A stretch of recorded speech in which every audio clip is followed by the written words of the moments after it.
Welcome back to Sandra Sells Tells, real estate, real people, real Plymouth. Wherever you are, grab your coffee, take me on your walk, sit back, get comfy, and let's listen and learn together. Today we're talking about something so many families face but don't always know how to navigate.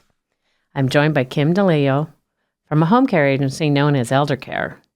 What makes their approach stand out is that they don't just provide caregivers, they also provide RNs on staff, adding an extra layer of care, guidance, and peace of mind. We're diving into what home care really looks like, when to bring it in, and how it can help people stay safe, supported, and independent in their homes longer. If you have ever wondered when is the right time, this one's for you. Let's get started. Well, hello, Kim, and welcome. Thank you, Sandra. Happy to have you here. Happy to be here. So let's understand home care and dissect it a little bit. What exactly does home care include? Well, that's a great question because home care includes a lot. A lot of people think it's just needed when you need total care. But the truth is that sometimes it's more important to have it for companionship. So it can be companionship to total care. Companionship meaning light housekeeping, meal prep, transportation to appointments, medication reminders, and just engagement and socialization. And then direct care is anything from toileting, bathing, dressing, meal prep, any personal hygiene, mobility assistance. Active daily living, things that we all need, but a little extra hands-on, right? Hands-on care, yep. Okay. And how is your agency different, especially with RNs on staff? Well, what really sets us apart, like you said, is we have RNs and we also have care managers. So the RNs are each client is assigned an RN to their case. So the family has access to a nurse. They also have a care manager who is a concierge liaison that helps support the family and the client more than just a phone call. They do home visits. They'll do supervisory visits of the caregivers. Oh, that's great. So, And every client gets a care manager. Every client gets a care manager. We have a licensed social worker on our staff. That's awesome. I love that. So people are always wondering, like, I don't need help. Mom doesn't need help. But what are the signs that someone might need some help at home? A lot of times it's just the small things. It could be that mom or dad is a little forgetful, or they're not eating, or they're not drinking, they're secluding themselves, or the bills are piling up. Anything small might be an indicator, or they've had frequent falls or bruises that show up and you don't know where they came from, and they don't want to tell you that they have fallen. So that's always a good indicator. And then, of course, as things they start to decline or their memory declines, that's when you want to really consider private home care. Okay. And is it better to start small before they become urgent? Absolutely. And I think that's I think everybody knows the answer to that, but some people don't. I know they call you in crisis mode, but if they had started maybe small with just a couple hours a week, or 1 or 2 days a week with mom or dad to help them with, their daily activities, they're already there and comfortable with them before something urgent really does happen. Right. Yeah. It's always best to start small, 2 days a week before it becomes an emergency. And your mom or dad or the client gets to know the caregiver and the agency before more care is needed. So you kind of touched on this already, but there's a difference between companion care versus hands-on personal care. So companions are different from a home health aide or CNA. Is that correct? Somewhat, but we have CNAs and home health aides that work for us. We only hire CNAs and home health aides that can do companionship to total care.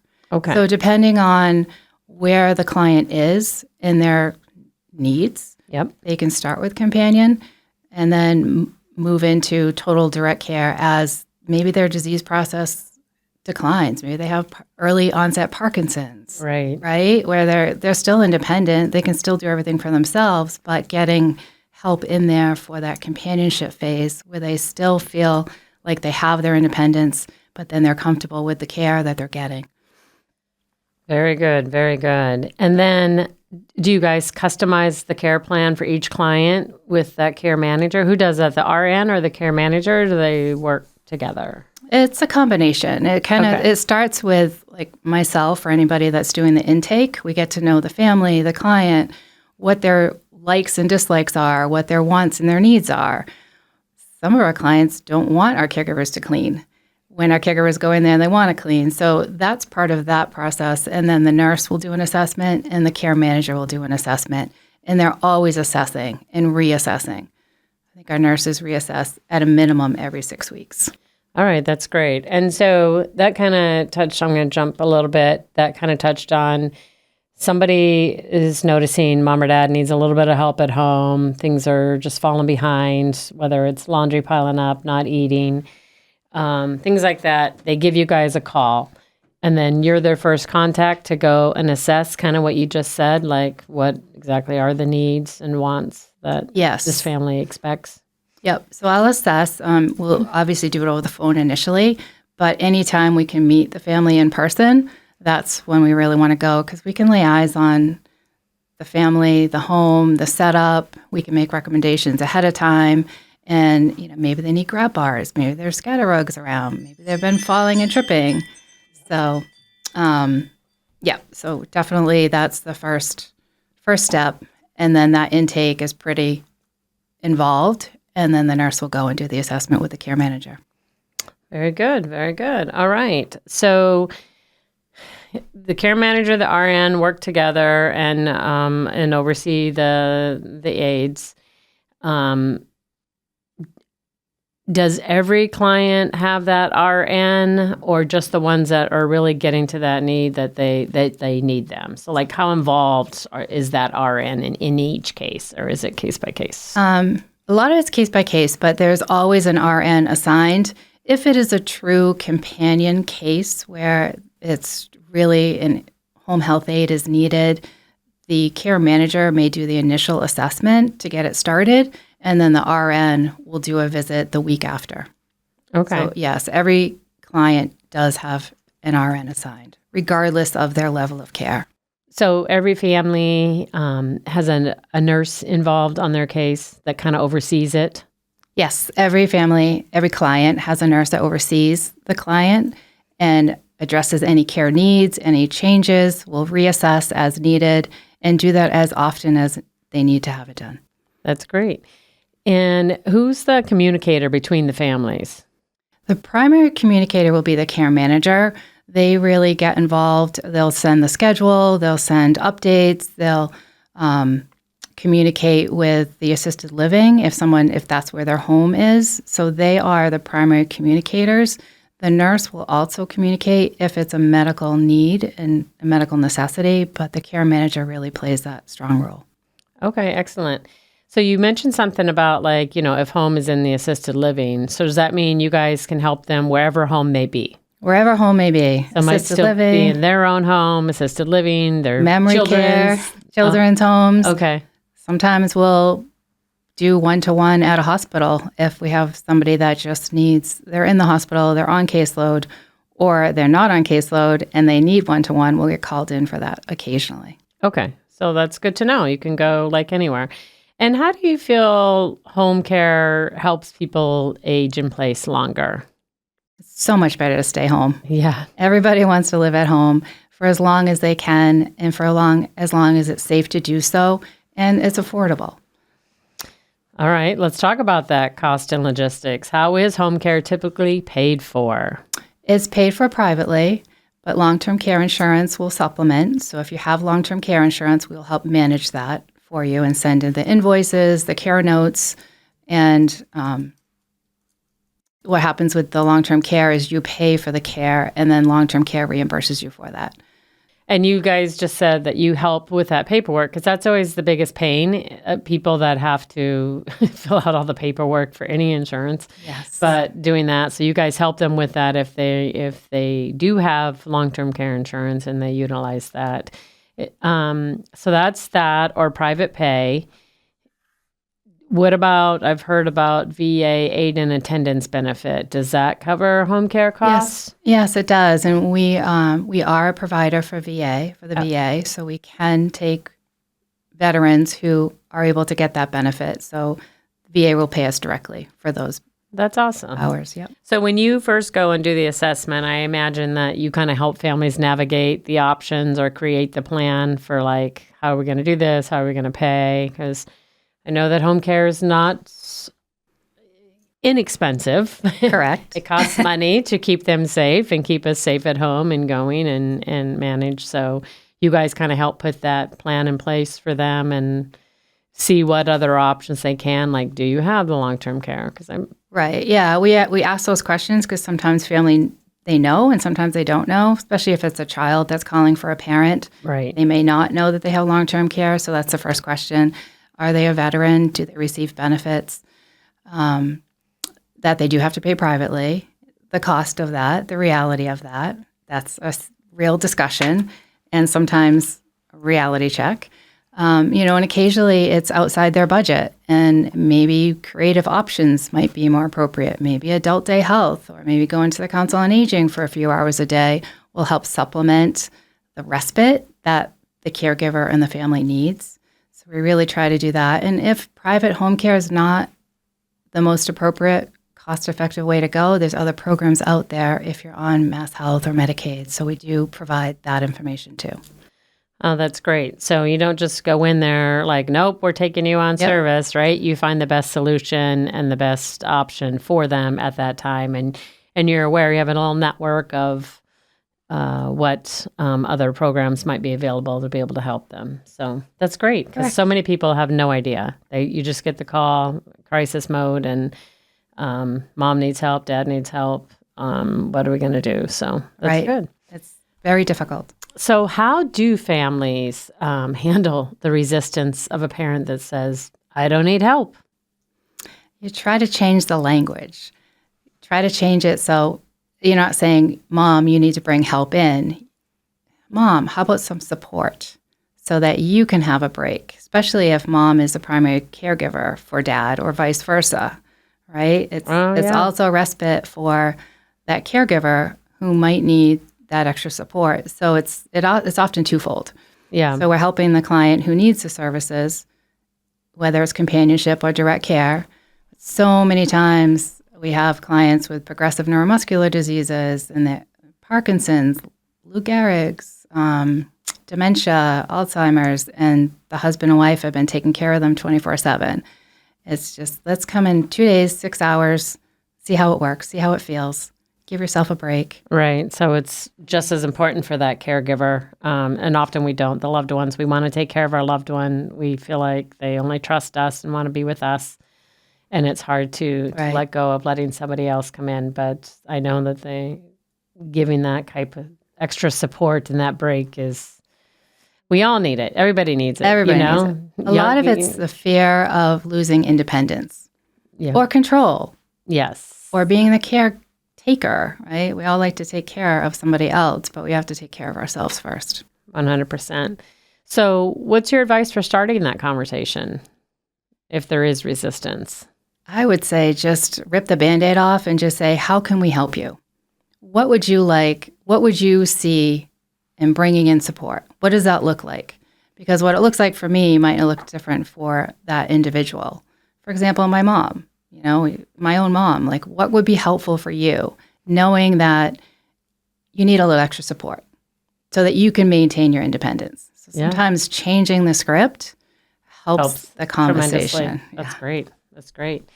What is one mistake you see families make when it comes to home care? They wait too long. The dreaded wait. The dreaded wait, that panic call on a Friday afternoon. I need help now. Yeah.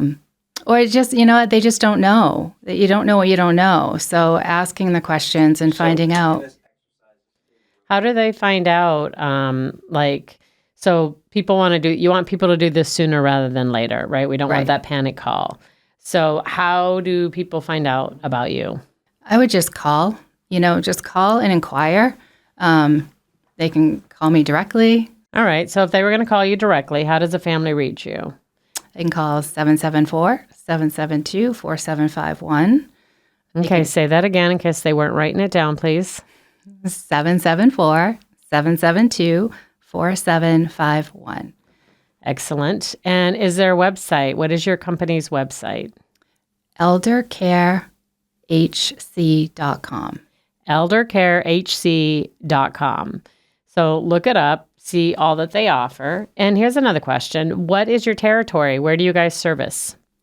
We cover a lot of Massachusetts right now. So we cover all of the Cape Okay. down to Orleans pretty comfortably. Okay. Plymouth County, South Shore, Metro West, getting into Boston and growing from there. Wow. So you guys are all over and you have aides and managers and RNs that go in all of those different areas. Couple other quick questions for you here. So do they get the same aide every time? Somebody has somebody 3 times a week. Is it the same aide? It could be, Okay. but the reality is it's probably not going to be because caregivers call out. So we do try very hard for consistency because that's very, very important to the family. It's very important to the client. Oh, yeah. Consistency, quality of care, that's really high on our priority list. The longer shifts are easier Yep. to make that happen. So let's talk about shifts. What's your minimum? Our minimum is comfortably 6 hours a day. We will All do right. 4 hours a day, but I have to be honest, those are difficult shifts for quality and consistency of caregivers just Okay. across the board. So most aides don't want to just go for 4 hours to a client. They want to go for longer. So that's why you try to have somebody have 6 hours a day. But if somebody's just starting out, is really resistance to the home care. We'll do whatever the family needs at that Because, moment. Like, they're like Yep. 6 hours seems like an eternity. It does. If they don't even want somebody to come for like 1 hour. It does. So, It does seem like an eternity, but understanding what you get versus what you don't get is really important. Right. Yeah, that's a common theme oh, I'm sure. across the board. I'm you know, sure. we all Yeah. want to start slow, and we're happy to do that. We just are very honest with letting the families know that consistency could be a challenge if caregivers call out. So they do, but I'm assuming that, you know, and with that many people that you serve in that territory, you have people all over, so you have a lot of aides on staff. However, you're starting a new case. You're like, okay, Susie, I want you to do Joe Schmo Monday, Wednesday, Friday this time. And you put her into that, right? So Absolutely, yes. it's just not, it's going to be a different caregiver if she got sick or something came up, Correct. right? Yeah, it would not be It's a not revolving consistent. door of different caregivers. It just might and that's be what one I or wanted two. to Yeah. clarify because I just don't want people to get confused. Like, I don't want a different face every day because No, nobody it's wants very a different face. hard for them to allow somebody new to come in. And then once they meet someone, they have that trust. And so I know it's hard for them to like, well, who's this? I don't know her or him. And do you have both males, females on your staff? We do. We Some have people both males and females. We Right. don't. There's not a whole lot of males that Yep. are private home care caregivers, but we do have some, and we will utilize them if a family is requesting, especially if it's a male client. Yeah, because We wouldn't- some families are different. You know, having done a little bit of worked for a home care agency before in my past, I know that some people just prefer that or a certain type. So that's good. And what type of training do your aides go through? They go through an extensive onboarding with our team, and they come into the office, and they all have to be a CNA or home health aide. So they have to have some sort of certification. Okay. And then there's ongoing training that happens. We have a compliance nurse that's based out of New York. I love that. That's Yeah. great. So there's Good. ongoing training. The care manager will work with, and the nurse will work with the caregiver. We do supervisory visits unannounced to the caregivers Excellent. and give them feedback, both positive and constructive feedback on how they did a great job with a client or, hey, how about this approach? This might be better, type of thing. Very good. I like that. So your aides are qualified, and then they have to continue with the training so that they stay, educated Yeah. and what can help them. And that's great to know that you guys do that and that you even do unsupervised visits because you never know what's going on. right. You know, Your aides are your front line. So you can be out here selling it, but your aides are your front line and they're in the home and doing, taking care of the client. And you want to make sure it's what you're selling, what you're telling people. You're as good as your worst client, your worst caregiver. Yeah. So. Yeah. And if a caregiver isn't a good fit, we're really good about making sure that we find one that's a better fit for that client. Even better. So I'm assuming in your assessment that you try to think of a good match. Oh, yeah. Right? Most Absolutely. of your aides, and you'll be like, all right, this aide would be a good match for this person, right? Because you want to match Correct. personalities and different dynamics. Or yep. Is there an animal in the house? Is there smoking in the home? There's Right. all those kind of factors that we have to consider as well. That's great. Awesome. Lots of good information. And so again, it's elder care. They can find you online. Where is your office? Our home office is in Plymouth, 15 Richards Road. All right. 15 Richards Road in Plymouth is where their home office is, but they cover all the way down to Orleans and all up into Boston. So if you or a loved one is considering that they might need some extra help at home, I would definitely reach out to them. Now, Kim, every time I end my podcast, I end with a key of the week based on kind of what we're talking about. And I never know which way our conversation is going to go. But this week, I have, as your key of the week, start support before you need it. Yes. So that is everybody's key of the week. Start support before you need it. Bringing in help early, even just a few hours a week, can build trust, ease transitions, and prevent bigger issues down the road.